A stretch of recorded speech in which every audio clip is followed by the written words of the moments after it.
miaraba tompoko lasy tompoko vavy ary mankasitraka atsika rehetra zay miaraka amin'ny matv amzoarina izao sotratsika ihany ko misafidy anaraka ny fandaharana l'actualité ary manasatsika anaraka zany hatramin'ny farany l'actualité sehatra ho an'ny faneho-kevitra ary amin'ity arina ity dia faneho-kevitra eo amin'ny lafin'ny politika sady lafin'ny fampandrosoana no tena ibahan-toerana ary candidat isan'ireo ny rotsaka ao filoham-pirenena no vahiny nasaina iaraka idinidinika aneo hevitra eto tsy iza koa zany fa andriamatoa Patrick Raharmanana avy amin'ny vitatsika io araka ny fiarahany rehetra mahalala azy miarabanao andriamatoa Patrick Raharmanana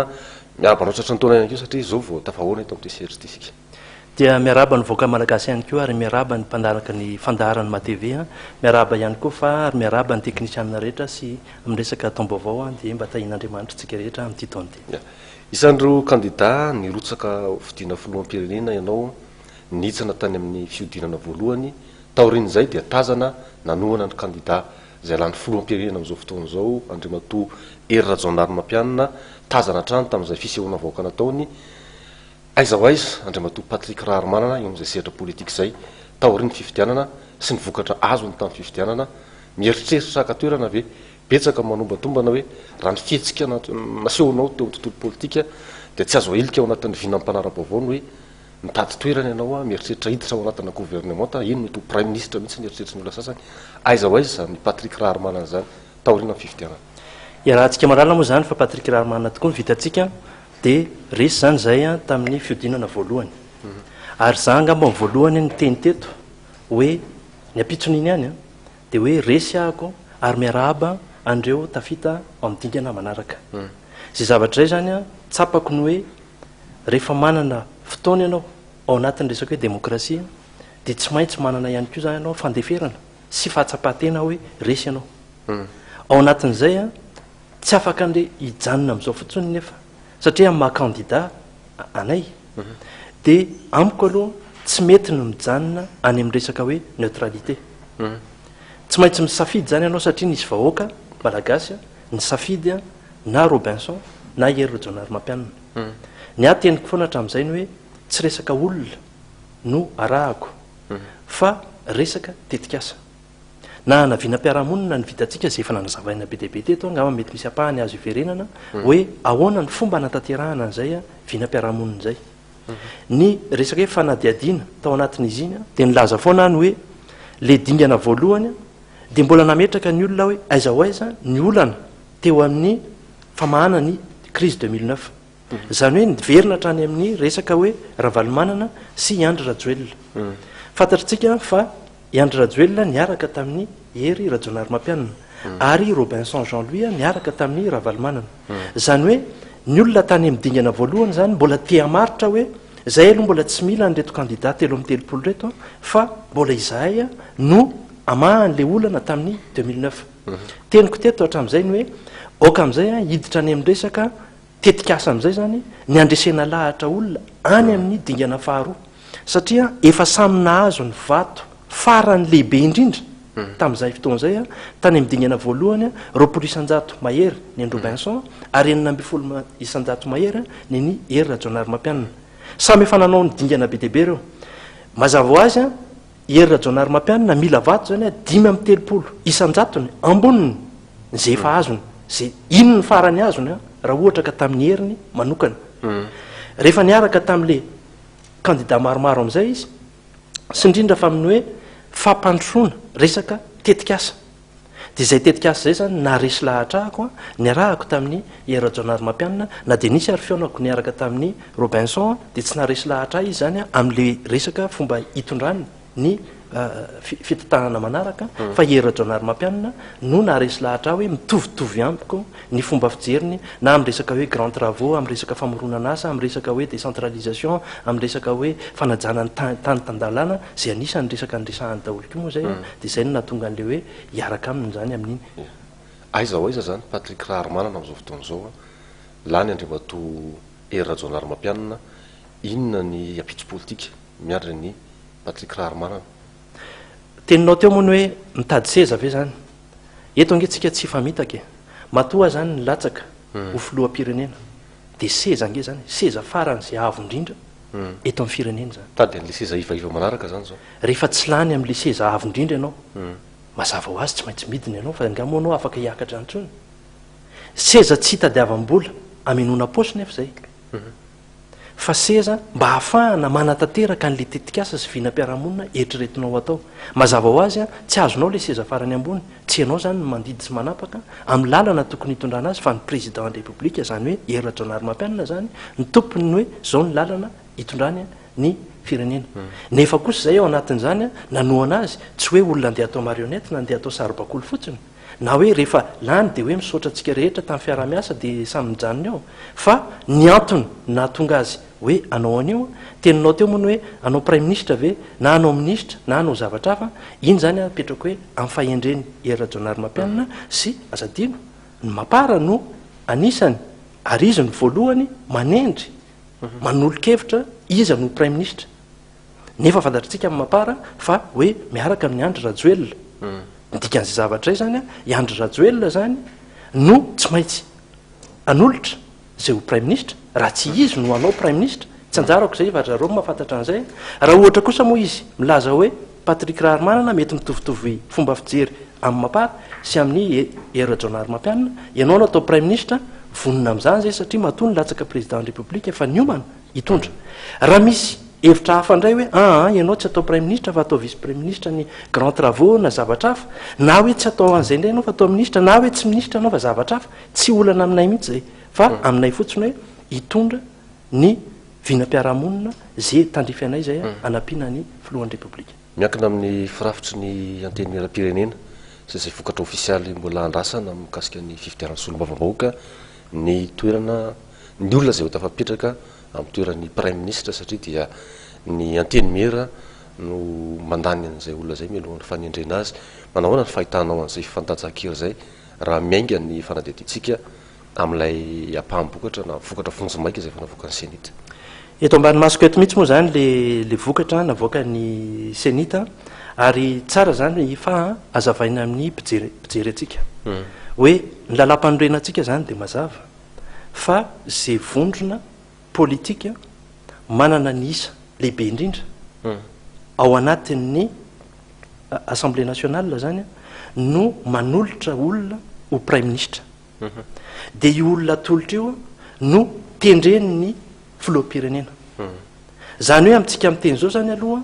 de ny mapara zany no manana isa be indrindra satria efa 50 mahery raha ny isa eto ampelantanako zao de efa 50 mahery ny anazy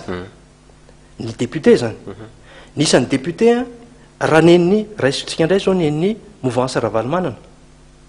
neny zanaky dada eo zany ny tsara marihana fa tsy afaka miaraka eo ny zanaky dada sy ny mouvance Ravalomanana satria nao ny antony de ny lalàna mazava tsy maintsy le vondrona politika nitsangana ara-dalàna talohan'ny fifidianana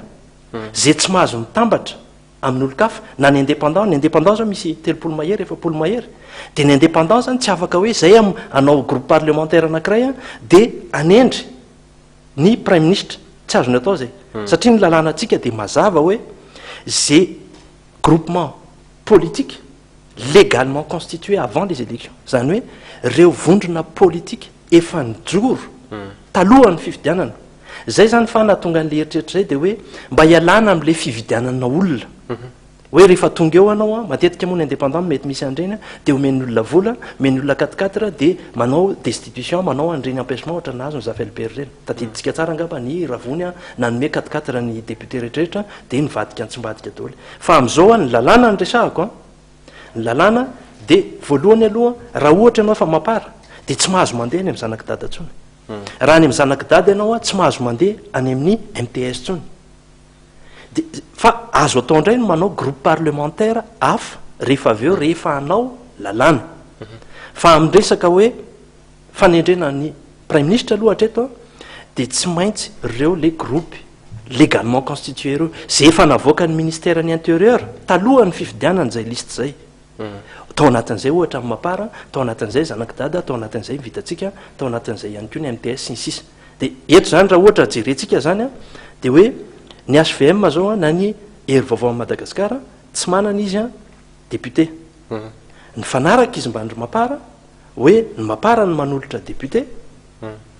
ary hery no toanany mapara aty amin'ny présidentielle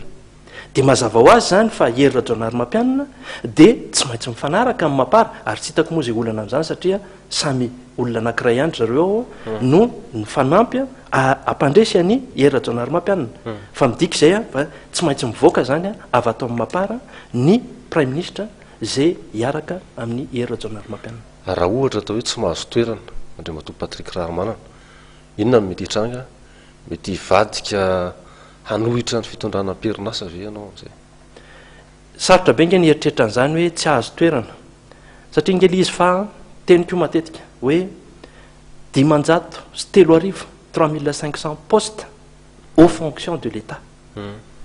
3,500 ny andraikitra ambony misy eto amin'ny firenena. Zay ange 10 raha betsaka ao anatin'le ekipe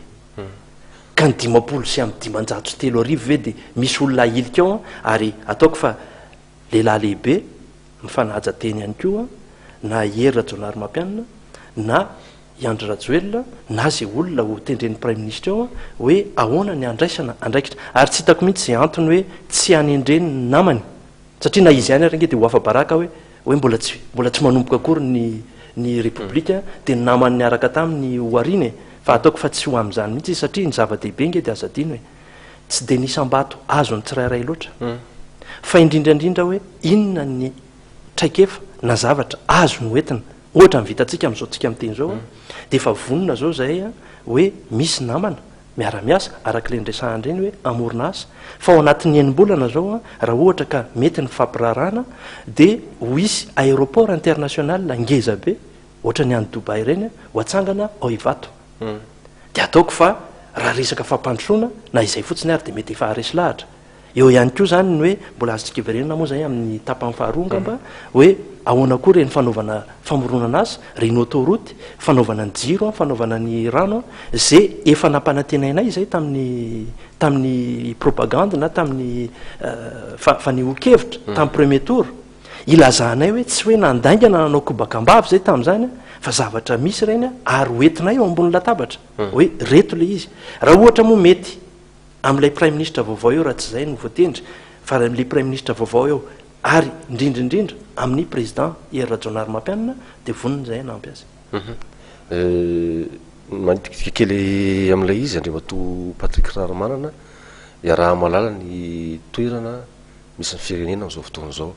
amin'ny lafiny sosialy sy ny toe-karena ny tia nambara eto mbola iverina lalindalina resaka fampandrosoantsika reo fa tia antany hevitra ao mikasika ny forafitry ny androm-panjakana mpanatateraka ny isan'ny tokony mpikambana ao anatin'ny gouvernement ireo ministera satria nahoana aloha dia tsy maintsy ho apetraka ny lafiny fitsitsiana ao anatin'ny fanarenana ao atrehantsika. Eto aloha sarotra fa satria tsy mbola za aloha ny voatendry ho prime ministre fa raha nieritreritra ao zany amin'ny mampanao politika anao za aloha raha ohatra hoe amin'ny mampanao politika ahy fa resako teto tamin'izay fa mety tsy hitovy hevitra amiko ny rehetra raha za mihitsy dia ministera dia apetraka any amin'ny faritany efa teniko zay hoe misy zany ministera azo atao tsara mihitsy ny mieritreritra hoe ahoana ny ampandrosoana ohatra ny faritra Toamasina amiko zao reny dia any amin'ny resaka hoe transport tokony handeha amin'ireny ny any amin'ny faritra Diego za avy any Diego ndraiky avy any Majunga fantatro tsara mihitsy zany ny any hoe any resaka tourisme resaka pêche resaka ranomasina zany hoe tokony ho atosika amin'izay ny any faritra Majunga indray mety azotsika anaovana industria resaka vato industriel rehetrarehetra mety azo atao any faritra Fianaratsoa tsika miara-malala fa faritra Fianaratsoa nge manana zaza nianatra be dia be nefa azo atao any koa zany ny informatika ny any faritra Tuléar ny resaka rano ny resaka fambolena sotra zany azo atao aty amin'ny faritra Fianaratsoa zay zany raha za manokana dia zay no eritreritro nefa tsy za no mitondra amin'izao fotoana zao ary fantatro hoe mety tsy ho zay ny azy fa ny azy mety fomba hafa raha ny fanazavana hitako tamin'ireny resaka hoe fampelezan-kevitra reny dia hoe vonona izy ianao ny resaka décentralisation fa mety tsy ho tonga amin'izay rafitra fanjakana zay fa eritreretiko hoe tsika firenena tena hoe mbola ao anatin'le crise fieritreretako azy zany tsy tokony ho be dia be loatra ny membre ny gouvernement mba hisiana ihany koa zany ny hoe resaka firaisankina ao anatin'ny gouvernement io mety hipetraka ny hoe anao gouvernement iraisana ve na misokatra fomba fijeriko zany dia ny hoe tao anatin'ny 5 taona tsika nanao fiaraha-mitantana zay fiaraha-mitantana zay nanahirana be zay politika eto nefa efa mazava hoe mandresy ny mapara aty amin'ny assemblée nationale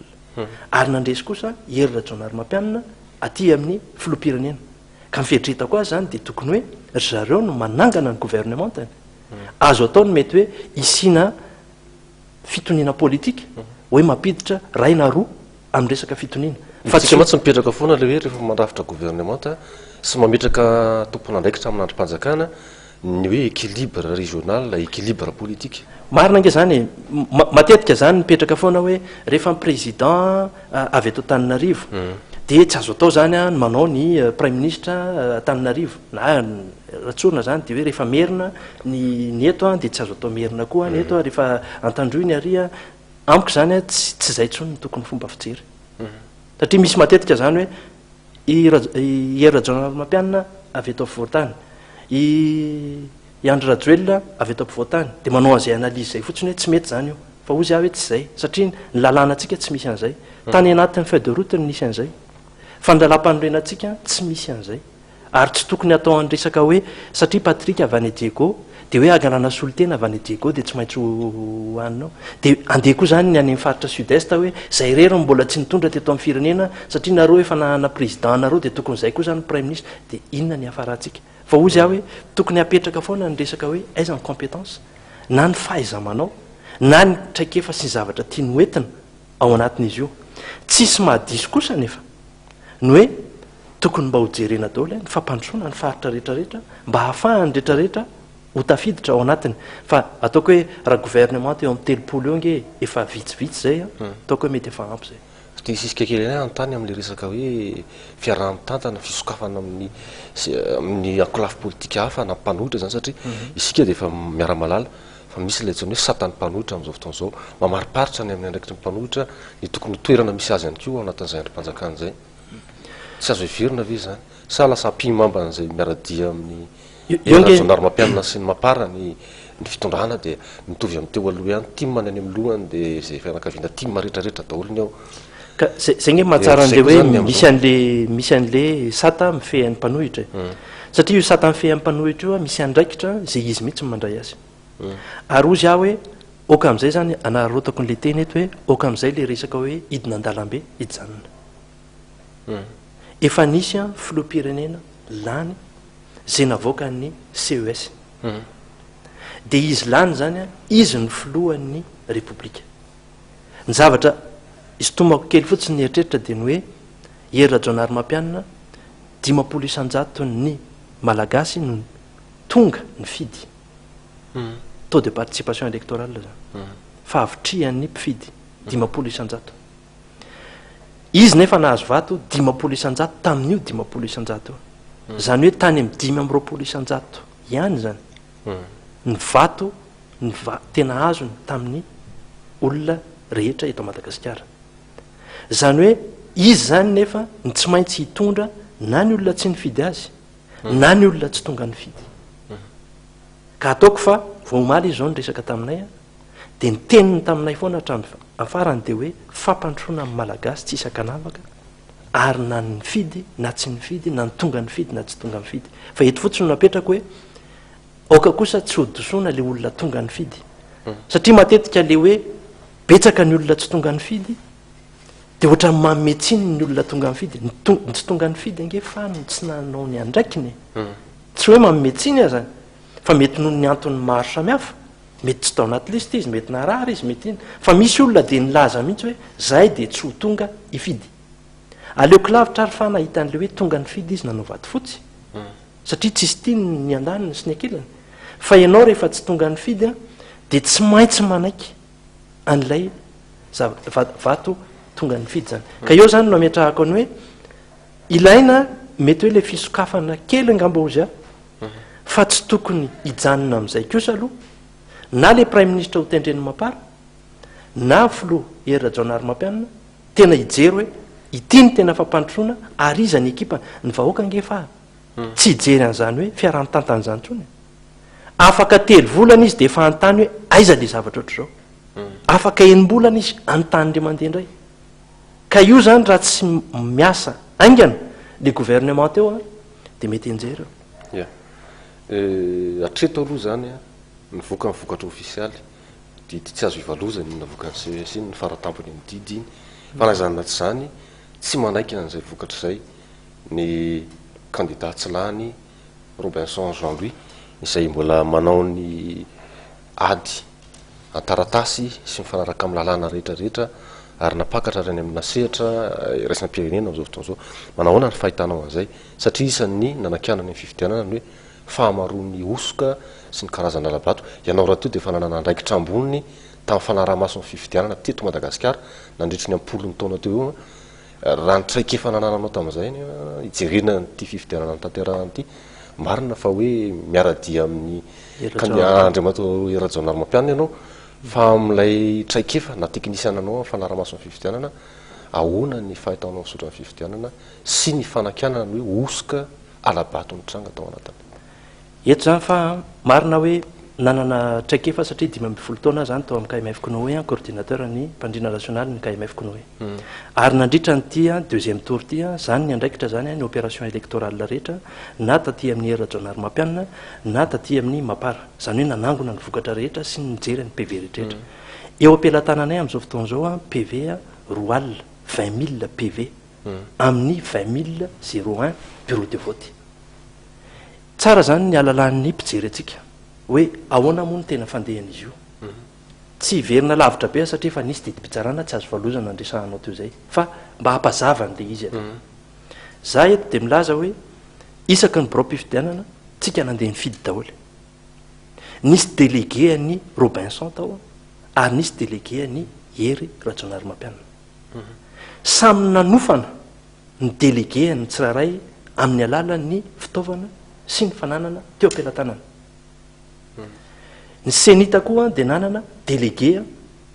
nanara-maso ary ny bureau de vote dia nanana olona ihany koa nanara-maso ny communauté internationale na ataontsika hoe vitsivitsy ary izy dia nanara-maso ny Konoe zay nisy ataloha niaraka tamin'ny justice EP sy ireo fikambahana maro isan-karazany dia nanana mpanara-maso tao amin'ny bureau de vote io zany hoe fa zany raha nisy fanaraha-maso betsaka indrindra hatramin'izay 50 taona nanaovako ny resaka fanaraha-maso ny fifidianana zay ny tamin'ity ny be indrindra za taditsika tsara anisan'ny teny foana teto hoe avoay bro-pifidianana isaky ny bro-pifidianana ny voka-pifidianana azotsika jerena tsara mihitsy zany ao amin'ny site ny senita www.senita.mg www.senita.mg fa isaky ny bro-pifidianana dia mivoaka ao ny voka-pifidianana zany hoe za zany fa raha nifidy tao amin'ny bureau de vote numéro 1 dia jereko amin'io site io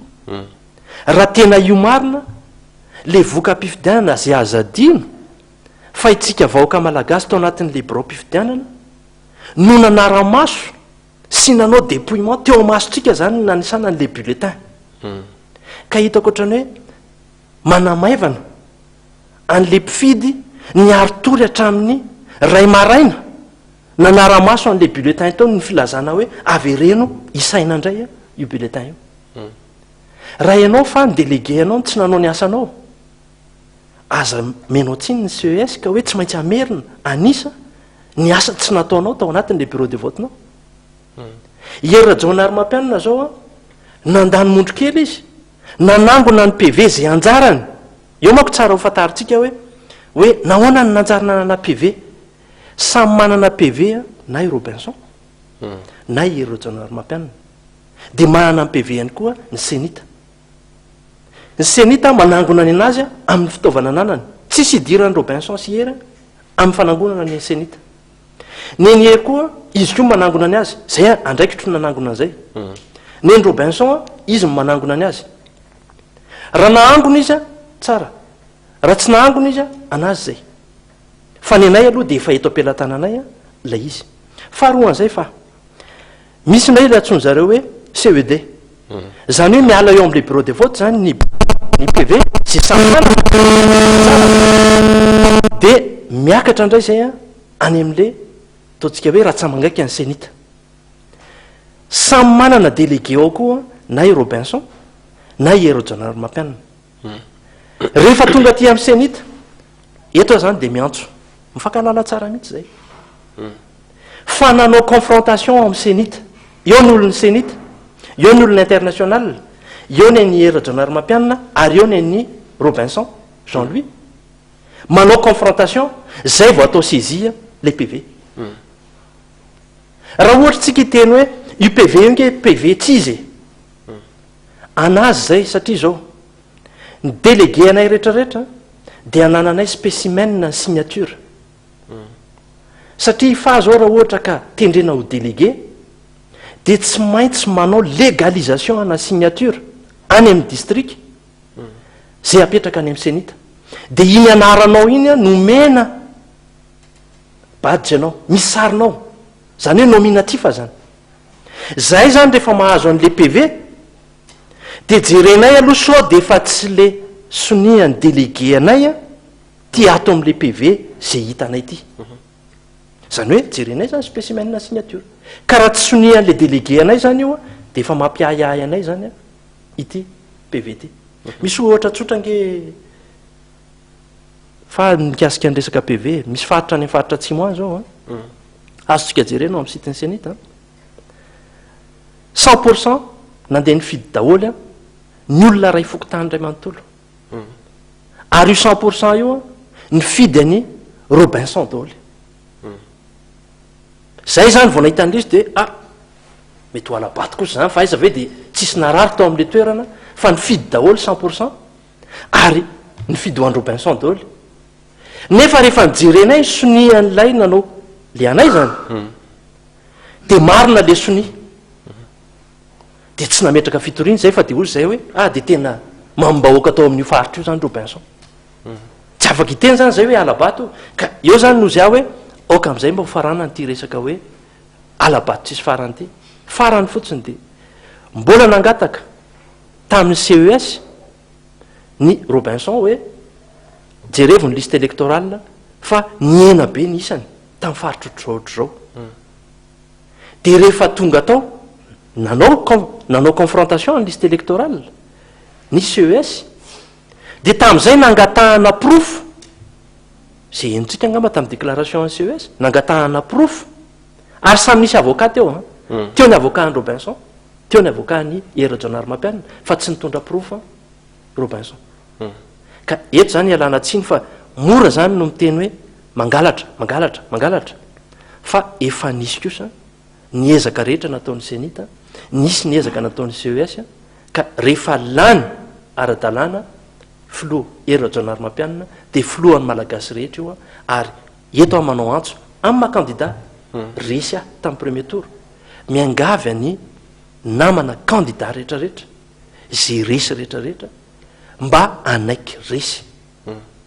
azo fa ka tsy miarahaba izy raha ohatra ka tsy tiany zay fa raha ohatra kosa moa hoe amin'ny matany demokratika tsisy tsara ny hoe miarahaba ny filohan'ny malagasy rehetra zay lany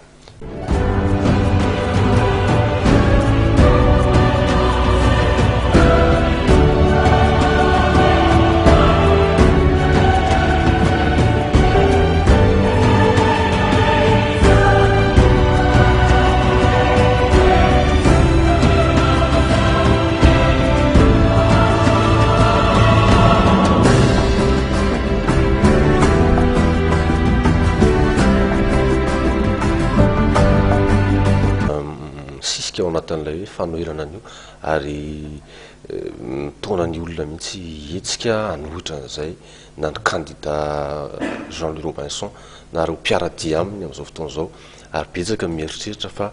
misy finiavana ty amerina ny zavanitranga tamin'ny rosoroa arivo zay niainga fantatrao tsara am'resaka hoe confrontation ihany ko fitakina zay confrontation zay ny famelomana ny afo amin'izao fotoana izao ny ianao moa zany ny fanazavanao teo dia mipetrapetraka tsara ohatrany alaim-panahy ihany eritreritra hoe inona ary zany ny tokony mbola hanoherana inona ny mety ambadika marina fa tsy Robinson Jean-Louis akory ianao fa ianao manana fijery ihany ko makasika an'izay raharaha-pirenena zay eto zany tsy misolo tena ny era-jonary mampianina na hoe misolo tena ny Andry Rajoelina zay ato amin'ny mapara fa macandidat teo aloha navarina nge hoe tsy tonga izy tao amin'ny CES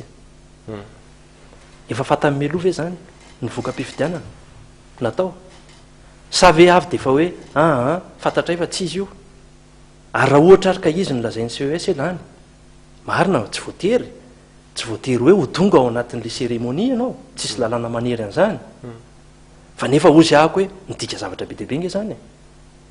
zany hoe mbola tsy nilaza kory ary ny CES ny voka-pifidianana de efa mampiseho ianao hoe tsy izy io zay aloha ny fahitako azy za zao anisan'ny gisitra ozy izy ny fitenenan'izay nefa teo foana ahako na tany amin'ny senita rehefa misy nyfamerena bulletin tsika rehefa mandeha mianatra na gisitra azy ianao fa azafady de tonga ianao mizara bulletin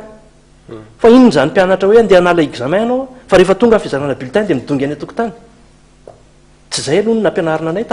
tam'izay nianatra fa na inona ianao na inona matetika ary ny gisitra ny tononona voalohany de ny farany zany mba ohatrany hoe mba tsy any am-pepona ozy izy ny fitenenany tanora ny tiako atongavana am'izay zany de ny hoe misy lalàna mifehan'ny fifidianana raha ohatra zany ngia Robinson mieritreritra ny tondra ndeha ataontsika hoe azo mbola hoe misy tolona ataony fa raha mieritreritra lalàna izy mbola misy atana tohatra lalàna hafa nge mbola azo hitondrana ny raharaha eto aloha de apetrako tsara navarina ny CES nangataka pirofo taminy izy nefa nandeha tany Afrika du Sud mitondra ny pirofo ozy izy de gaga ave anao raha ohatra ka ny sadeka nge tsy mitsara fifidianana ny CES mangataka pirofo aminao any amin'ny sadeka ianao no mitondra an'le izy fa tokony hoe any amin'ny CES ianao no mitondra an'le pirofo raha misy raha tena hoe voavidy aloha atao resaka mahitsy za mo mahitsitsy resaka hoe raha tena hoe voavidy ny CES 250 000 voix nge 10 alina sy roa hetsy ny elanelam-bato n'izy mirahalahy reo sarotra be nge mangalatra am'izany farany raha ohatra hoe anao an'le 2002 tsy hoe fanonoanako anarana fa anisany nalefatsika tamin'ny vaovao maître Ianitra zanaky dada Mouvance Ravalomanana de nilaza fa amerina ny 2002 de nafinaritra aloha le teniny satria izy mpanao lalàna nefa izy milaza hoe amerina ny 2002 iarahantsika malala nge ny crise 2002 nge aratsiraka matadidy tsara fa 7 isanjato za Konoe tam'ireny coordinateur national ny Konoe tam'ireny mahafantatra tsara ny dossier tam'ireny ka raha miresaka 2002 de miresaka amin'ny olona mahay azy ianao fa 47% ny vato azony Ravalomanana tamin'ny 2002 fa izy nanana PV tam'izany satria izy mpanohitra ratsiraka ny teo amin'ny fitondrana de nanana PV izy de nanao izy zany an'le kompisoroka izy zany amin'ny fiten'ny tanora hoe fatany tsara ratsiraka fa tsy nanana PV ndao anao confrontation izy zany hoe tsy lany fiodinana voalohany izy tsy lany fiodinana voalohany izy le premier tour tadiditsika ngamba indronanao fianianana nge Ravalomanana ary antokana président eto Madagasikara antokana indro izy ary zay ny nahatonga an'le Dakar 1 sy Dakar 2 ary zay tsy nanekeny ratsiraka tamin'iny mbola tany Dakar nge izy nanao taratasy fa tsy lany izy nisy taratasy zay ohatrany hoe mody adininy mako le tantara ka tiako be zany maître Ianitra ny teny hoe amerina an'ilay 2002 zany hoe izy 47% zao zany manao kompisoroka izy hoe zay ny lany premier tour ka ozy aho hoe azavitahana ny olona satria zahay za atao anatin'ny opération électorale anisany ny adivako ny hoe manana PV fa ataondrareo 2002 raha resy otsika de zay ny natonga ny heri-rajaonary mampianina nanao ezaka rehetra hoe ndao ary angonina amin'ny PV kefa vonina le PV inona tso no ataon'ny comparaison ka izy nge tsy manana fa misy olona zao mieritreritra ihany naona mahitanao manazava eto mihaino traikefanao tamin'ny fanarahamaso fifidianana hoe tsy adalakory andriamatoa heri-rajaonary mampianina zay filoam-pirenena zao fotoana zao ny fidy hoe ianao napetraka ao amin'ny resaka kirakiran'izay opération zay fa ny olona manana traikefa mety afaka mahita ny pitsopitsony afaka mangalabato afaka mangalatra ihany ko eny be de be nge ny hoe mety miteny ohatrany hoe dokotera tsy maintsy mahay sorotra retina zay vo afaka mitsabo zany hoe ny dokotera afaka mamono afaka mamelona raha atao resaka mahitsy zany de hoe Patrick Raharmanana afaka mangalabato ary mahay an'izany ary afaka tsy mangalabato na miaro tsy isin'ny fangalaram-bato mba azotsika nieritreritra ve fa sarotra be nge zany hoe ny mampara iandro rajoelona sy hery rajaonary mampianina ametraka ny ainy eo an-tanana candidat resy satria ny ainy nge zany opération électorale zany nge saripady vidin'ny olona vola kely fotsiny anao de efa vita zay fa zay ny sorako andrareo nanana zay fitokisan'zay ary ny amy mametraka ny hoe ny marina ny any oetika ao anatin'le izy ka le traikefanana ny tena zany oentina hoe tena mba anaovanjavatra tsara ary zay no lazaiko teto hoe namay mangalabato takininny ary patrika raha zay no ilazana azy tsisy fomba ahafahanao mangalabato satria tena misy fanaraha-maso manomboka hatrany amin'ny bro-pifidianana ka hatrany amin'ny CES sambany angefa no nisy solotena ny mpanao sonia ny feuille de route ao anatin'ny CES naninona tsy niteny le membre ny CES nanao fianiana ny olona eo hoe za de mihinina ampanaja ny lalàna sy ny fahamarinana ato anatin'ny CES mouvance ravalo manana zany ao anatin'ny CES naninona izy tsy niala raha nisy alabato tao anatin'ny CES naninona izy tsy nanao déclaration hoe tsy mitovy hevitra amin'ity ahako tsy mifanaraka amin'ny fianianana nataoko ny zava-misy ao anatin'ny CES nefa hitako izy tao anatin'ny tsisy absent ny membre ny CES tamin'ny proclamation ohatran'izay ihany koa ny senita manana solotena ao anatin'ny senita ny mouvance ravalo manana hery rajaonary mampianina aza tsy mananao izy satria le HVM nge groupe tsy nanao sonita atao anatin'ny feuille de route tsy mananao hery rajaonary mampianina nefa zareo tsisy niala ao anatin'io senita io hatrany amin'ny CED zay candidat telo amin'ny telopolo zay neny nanahirana ny madame Atala zay sorako eto moa ny asa be vitany za nisany nanao kritika be teto raha tadiditsika hoe miala ianao madame Atala amin'ity andraikitra zay mampifandringotra anao amin'ny hery rajaonary mampianina ity tsy nandiso ahy mihitsy zany niteniko tamin'iny ary tena niala izy fa tao anatin'izay mbola nanampy izy hoe avinareo candidat manana solotena ato de nanana solotena atao tokoa zay sahirany madame Atala tamin'izay satria solotena roa isaky ny candidat efa 9 ange zany isaky mivory zany zay de 20 olona no mivory de am'izay fotoan'zay zany ozy ah hoe naninona ary ny tsy niala tao anatin'io senita io raha nyresaka lalàna indray ny resahana fiaraha-mitatana Patrick Raharmanana avy amin'ny vitatsika tsy ao anatiny tetezamita hery rajaonary mampianina zany amaministra azy izy nytao fa tsy le groupe ary mbola tsy misy groupe HVM zany nefa naninona ary ny tsy niala tao anatin'ny CT sy tao anatin'ny CST eo zany lazaiko hoe na le olona anankiray nylaza fa hiala aza tabataba be izy hoe hiala fa raha jerenao mbola mandray karama izy hatramin'izao ka oka zany tsy fahanana lalitra tsony ny olona fa tonga am'izay zany fany hoe fotoana anankiray zao ampandrosotsika amin'ny firenena ndao am'izay atambatra ny hery tsy vitanao rery eo tsy vitako rery fa vitatsika fa hoe ahoana ny fomba androsona am'izay efa nisy didy iny ny voaka ka na misy ary ataontsika hoe mbola fitoriana azo atao tsy manana effet suspensif tsy mampiantona zany ny zavatra efa misy fa ndao am'izay tsika hijery hoe ahoana ny fomba ampandrosona ny firenena ary indrindraindrindra any amin'ny assemblée nationale any ny tokony isy ny adevitra fa tsy ny an-dalambe tsony isan'ny dingana napetraka ny alohan'ny fifidianana ny fampihavanana ny fametrahana fitoniana ary ny fitsinjovana n'izay fampihavanana sy fitoniana zay ao arina ny fifidianana mba ahafana miatrika ny fampandrosoana araka ny teninao isan'ny nandandraina ho an'ny mpanohana ny docteur Jean-Louis Robinson ary isan'ny teniny tany fiodinana voalohany isan'ny programme anasany voalohany ny fampidina Andriamatoa teo aloha Ravalo Manala Marika eto Madagasikara isan'ny fipetra atao hoe mbola miteraka adihevitra ihany koa zay amin'ny hoe fampidina ireo sesitany politika rehetrarehetra ny fijerena manokana ny amin'ireo gadra politika ny filoham-pirenena hery rajaonary mampianina raha nanontaniana teny Amboda mikasika an'izay fampidina Andriamatoa Ravalo Manala zay dia nilaza hoe ny vahoaka Malagasy 20 tapitrisa aloha no lara-pameako misy dikan'izay ny fieritreretan'Andriamatoa Patrick Raharmanana ny am'izay hoe fitsinjovana ny sy ny fitoniana sy filaminana tsara iatrehana fampandrosoana zay eo anatrehany le resaka hoe fampidinan'ny sesitany politika sy famoahana ireo gadra politika tamin'ny raharaha mitranga teto amin'ny firenena. Eto zany de mariako fa za mbola tsy prime ministre na ministre na misolo tena ny Rajaonarimampianina fa amin'ny candidat fotsiny zany ny tenenako. Io nge nilazaiko foana hoe aza atao resaka olona teniko matetika zany teto hoe azo atao resaka olona satria resaka olona zany de mamatotra foana izy io. Lasa ohatrany hoe rehefa resy zany Robinson satria ny programme Robinson voalohany raha nitadidiko aloha de hoe ny apody any dada no programme ny voalohany.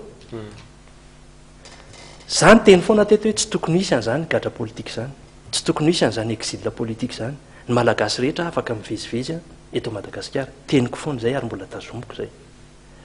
Fa le izy am'izao lasa ohatrany hoe rehefa resy zany nareo de tsy ampiarina ntsony ny programme nareo. Zany hoe programme anao apody any dada de rehefa resy zany nareo de mijanona any aloha dada. Zay no mety ho lasa zay ny famakian'ny olona azy am'izao. Zay ny famakian'ny olona azy.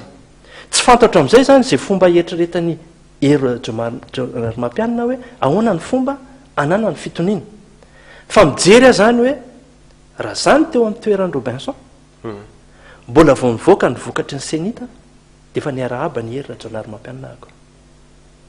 Mbola tsy niandry ny CES akory ako.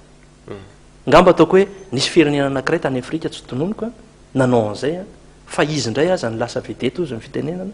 ary mety fahaizana politika mety lasany amin'ny Sénat izy tsy fantatro. Fa am'izao efa mivoaka ary ny CES ingara valimanana mbola miteny hoe tsy mila an'io mbola andao tsikidina ny arabe zany hoe mbola misy tahotra foana koa zany ny olona ka tsy ho gaga zany raha tsy ho lahara-pahameha ny hery Rajaonarimampianina ny fampidinany dada. Tsy fantatro zay fifanarahana mety ho ataony ihany, tsy fantatro koa zay eritreritra ny maramila fa azadiny nefa na ao anatin'izay rehetrarehetra zay fa ara-valimanana de mbola misazy araky ny lalàna eto Madagasikara. Teniko arange tamin'ireny hoe nahoana moa ny olona misazy no mipetraka afisy miaraka amina candidat ho filoham-pirenena. Mety ozytsika hoe iny nge fitsarana tsy ara-drariny, iny nge politika sinsisy fa araky ny lalàna aloha de misazy aterivozina izy nefa izy mipetraka amin'ny afisy. Za moa anisan'ny hoe candidat de nametraka an'izay hoe tsy mety zany nefa moa safidiny zareo zay tsy idirako. Ny dikan'izay zavatra zany ny fitsarana de mbola miandry azy keo raha tsy hoe anome anga hery Rajaonarimampianina hoe famitsorakeloka ho any Ravalimanana. Zay tsy tapako zay tsy anjarako zay izy manapaka an'izay. Amin'ny herinandro ambony amin'ny 25 ny volana zao no atao ny fianianana ho an'ny filoham-pirenena hery Rajaonarimampianina dia andrasana ny fametrahana tsikelikely an'ireo rafitra sy andrim-panjakana ao anatiny ity repoblika fahefatra ity. Verina amin'ny lafiny fampandrosoana sy ny fanarenana inona no iverinao fa tokony ho lahara-pahamehana trehana amin'izay fanarenana tsy maintsy hery malagasy zay. Eo moa zany président hery Rajaonarimampianina moa zany no tompony fahefana izy ny mamaritra ny lahara-pahamehana araky ny eritreretana azy. Fa zahay moa araky ny lazaina teo hoe zahay de vonina anampy azy ao anatin'izay. Za manokana aloha de mifamorona nasa. Zay zany maika indrindra am'izao satria io ny tonga de miatraika any amin'ny olona. Amin'ny fomba hoana karazana asa toy inona? Ohatra fotsiny lazaiko teo zao hoe anaovana ny resaka grand investissement na resaka grand travaux. Amintsika miteny zao efa misy olona ny ona tamiko ary ao anatin'le fanantanterahana le asany vitatsika sy le programme anasa ny eritreretinay ho tanterahana tamin'ny premier tour tsy lany zay. Fa zay zany mitondra n'ilay trekefa sy le olona sy ny fanananay hoe ndao ary andeo anapina ny hery Rajaonarimampianina sy indrindraindrindra anapina n'le prime ministre raha tsy zay ny lany zay atolotry mapara raha ohatra moa ka Andry Rajoelina no atolotry mapara zoany zay. Vonina ihany koa zany zay hoe reto ny anjara brikinay ao anatin'izay. Ohatra zao le araky ny lazaiko anao hoe afaka enim-bolana de efa azo atao raha ohatra ka mety le fampirarahana hoe anao aéroport ngezabe eo ivato mitovy amin'ireny aéroport any Dubai international ireny azo atao ihany koa manao ny informatisation ny administration zany rehetrrehetra zany zany efa vonona daholy azo atao ny manomboka ny autoroute azo atao ihany koa ohatra hoe efa mifampidiniana ny fanaovana ny jiro amin'ny alalan'ny sakoa ohatra charbon en sakoa zany azo anaovana misy ihany koa zany grand investissement amin'ny resaka hoe fanaovana ny jiro amin'ny alalan'ny rano sy ny rivotra sy ny masoandro zany rehetrrehetra zany zany miteraka asa ary iteraka fampandrosoana any amin'ny faritra tsirairay zay no mahatonga anay hoe mety ilaina le resaka hoe filet de sécurité fa za aloha tsy de momba loatra zany amin'le hoe andao ampidinina ny vidim-bary dia ny fanjakana no miantoka an'le elanelana fa ozy aho hoe raha ilaina dia ampio le olona tsy mihina-kanina na reny any anaty tonely reny be deabe nge matory eo ampeflo zao tsika mahita efa manjatony mihitsy nge ny olona matory eny atokotany tsy maninona hoe asivo centre anankiray anangonana andreny olo reny na tsy fantatro père Pedro mety efa zatra andreny na olo-kafa dia ampiny izy reny zany mety hoe ministère social la manao andreny fa aty amin'le resaka investissement zany ny tokony atao ary indrindrandrindra fa ny tena maika reconnaissance internationale hitantsika moa ny frantsay ny américaine sy ny japonais zao fa manomboka tonga daholo zany ny reconnaissance zay reny dia mitarika ny zava-dehibe nge amin'le resaka hoe be banque mondiale na FMI tsy de tena any amin'le hoe banque mondiale sy FMI loatra ny problème reny nge tsy any ny lalam-boly fa le olona hafa teanao investissement eto amintsika raha tsara zany notinao any amin'ireny izy nge mijery hoe misy notation reny hoe Madagasikara tafiditra amina noty ohatran'izao dia na ny banky ary atoky ny bankytsika ary zay moa dia anisan'ny zavatra tokony atao ihany koa fanangahana banky atao amintsika fa raha tsy mahana banque de développement Madagasikara na ny lalàna momba ny resaka banque de développement nge tsisy eto lalàna mbola tsy le banky akory fa ny lalàna mikasika amin'ny banque de développement zany zany andraikitry ny aty amin'ny assemblée nationale solombavam-bahoaka zay voafidy ny tokony mamoaka lalàna momba ny banque des investissements zay mba hahafahan'ny olona zay teanao investissement eto amintsika hiditra malalaka sy hoe manana sécurité ihany koa izy ya isan'ny fanahiny olona amin'izao fotoana zao rehefa miresaka ny hoe fanarenana tahorinany crise ny mety isina sondrobidy indray pisondrotana vidy ahoana mety ahafahana mifehy ny fiatraikan'izay rehetrarehetra zay voateninao teo le hoe mifehy satria mety zavatra mety hitranga mako efa teniny zareo tao amin'ny pétrolier zao hoe rehefa vita ny fividianana dia akarina ny akarina tsy kelikely zany mba hiverina ny amin'le hoe vérité de prix ny pétrole nefa zay dia anao randra mitarika zay anao randra mitarika zay amin'ny rehetrarehetra hoe hiakatra daholo zany ny vidin-javatra rehetrarehetra ataoko fa manana économiste maingy atsika Pierre Jonard Mampianina nge économiste ary izy zany efa nanazava izy hoe inona ny fomba fijeriny ao anatin'izay fikarakarana n'izay zavatra zay ary ny aty amin'ny mamparazianendry ny prime ministre ihany koa ataoko fa tsy maintsy manana vinana ihany koa izy vinam-piarahamonina hoe inona ny fomba ataon'zareo ao anatiny io satria le prime ministre zay ho atolony dia tsy maintsy anatanteraka ihany koa zany ny asa maika eto amin'ny firenena ka fieritretako azy hoe rehefa manomboka mipetraka zany le hoe famoronana asa dia mazava ho azy ny olona reny le mpivarotra rehetrrehetra eto Antananarivo reny olana angezabe nge io e andeha ataonao aiza ary io ho afindrafindranao eo bioririka izy dia afindra etseroa raha tsy misy vahaolana maharitra omenao an'ireo olonreo avaiza moa reo olonreo avy any amin'izao nange reo olonreo e zany hoe tsy maintsy mamerina zany tsika hoe ahoany amerenana angana an'le zone franche raha ohatra ka mitsenany agoa mitsenany agoa tsy fantatro zany zao mila fikarakarana miaraka amin'ny amerikana fa tsy tokony hijanona amin'izay ihany koa fa tokony hijery tsenam-barotra hafa koa tsika indrindraindrindra ny resaka hoe bio ohatra fa ny tanytsika nge malalaka e nefa malalaka raha vao ny vahiny ny manao azy sarotiny be tsika nefa tokony tsika ihany koa miditra mampiasa n'io tany io zany hoe tena anana fambolena efa nyresahantsika teto moa hoe grand ranche mihitsy mba hoe manana agriculture angezabe tsika nefa zay dia mitarika ny hoe tsy maintsy hofanina zany ny tatsaha satria ny problème antsika nge 800 ny malagasy tatsaha nefa izy na izy tsy nianatra na izy mivelona amina tany kely dia tokony hojerena zany io resaka hoe politika amin'ny fambolena io tatsasa mipetraka any ambanivohitra tsy voatery mamboly fa misy mipetraka any ambanivohitra misy koa no mipetraka any ambanivohitra nefa raha ohatra zao hoe raisiko zao hoe zay manko mahatsara n'le resaka hoe aménagement du territoire zany hoe ny aménagement de territoire zany tsy resaka hoe ady tany fotsiny zany no atao fa hoe any Tomasina ohatra andao ataontsika araka le nresahako teo resaka transport no atao any ny resaka fambolena aty amin'ny faritra atsimo atsinahana aty ohatra aty amin'ny faritra Betsileo atao resaka fambolena ny any amin'ny faritra andrefana atao resaka industrie ny any amin'ny faritra atsimo mety resaka vato sy ny resaka volamena tsy fantatro zay zavatra zay zany azo atao mihitsy zany mandrindra an'izay mba hahafahantsika zany mametraka ny hoe inona ny priorité any amin'ireny faritra tsirairay reny satria ny tena olana angefady izao hoe rehefa tsy manam-bola tsy sécurité any ambanivohitra na any amin'ny faritra dia miakatra tanàn-dehibe nge ny olona na ny aretina avy any amin'ny faritra rehetrarehetra ary satria tsisy hôpitaly any amin'izao fotoan'izao moa misy karazana hôpitaly maromaro zay atsangana fa ozy aho hoe tokony handehatra any amin'le fitsaboana hoe atraiza reny dokotera be dehibe mahavarina nge hoe dokotera tsy mananasy ahoana moa ny dokotera tsy mananasy nefa malagasy ary tsy voatsabo farany zany amin'iny resaka iny hoe azo ampiasaina tsara zany tsy fantatro anaiky an'izay fa era-janary mampianana fa sosikevitra omenay azy rehefa eo ambonina tabany sy zavatra zay no hoe nisy mpianatra angefa ray alina isa taona no mivoaka any université atsika zany hoe 100 000 zany raha etsy